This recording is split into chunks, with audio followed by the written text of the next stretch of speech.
আজকে আমি রাগ করে পুকুর পাড়ে বসে আছি সুমির কাছে।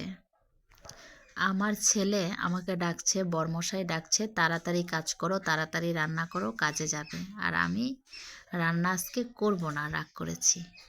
ছেলে বলছে ভিডিও করছি, আমি বিশ্বাস করিনি। পরে দেখি সত্যি ভিডিও করছে। যাই হোক, এত ডাকাডাকি করছে আর আমি রাগ করে বেশি সময় থাকতে পারি না, তাই চলে এসেছি রান্না করতে। ভাতটা বসিয়ে দিয়ে সবজি নিয়ে বসে পড়লাম। কি রান্না করব ভাবছি, তো ভাবলাম না, প্রথমে বেগুন কাটি। বেগুন কিন্তু কেটে জল না দিলে কালো হয়ে যায়। অনেকে বলে বেগুন কেটে জল না দিলে পোকা হয়। তো যাই হোক, এক একজনের এক এক ধরনের কথা। তো সবজি রেডি করছি আর ভাবছি কি কি রান্না করব। জানো, আমাদের কাজগুলো যেন মেয়েদের কাজগুলো চোখেই পড়ে না।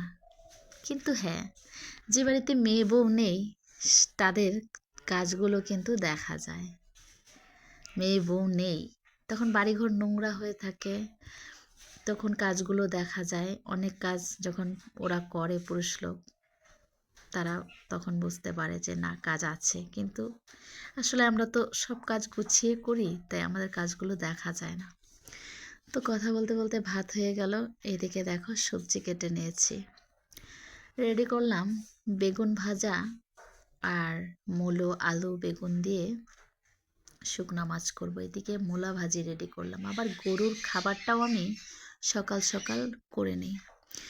তো গরুর খাবারটা আমি ভুট্টা হাত দিয়ে ঠান্ডা জল দিয়ে মেখে ওটার মধ্যে ভাতের মারটা ওটার মধ্যে ফেলে দিই, তাহলে একটু কম জালে হয়ে যায়। গ্যাসে রান্না করি তো গ্যাসে একটু হিসাব করতে হয়।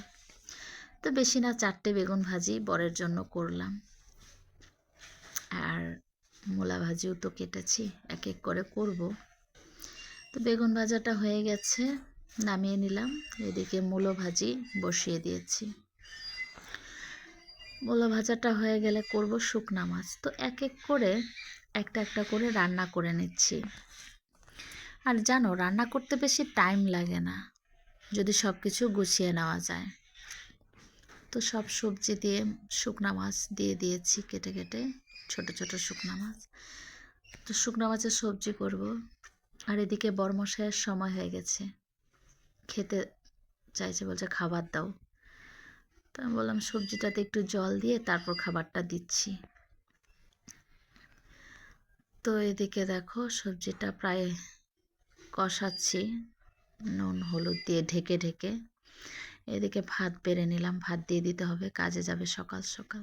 তো যাই হোক, রান্না বান্না খাওয়া দাওয়া দিয়ে দিলাম, কমপ্লিট। আমাদের হয়নি, বরমশাই খেয়ে চলে গেছে। এদিকে গরুর খাবারটা আবার জাল দিয়ে নিলাম। আজকের ভিডিওটা এই পর্যন্তই। আবারও নতুন ভিডিওর সঙ্গে হাজির হব। ভালো লাগলে লাইক কমেন্ট শেয়ার করে পাশে থেকো। টাটা।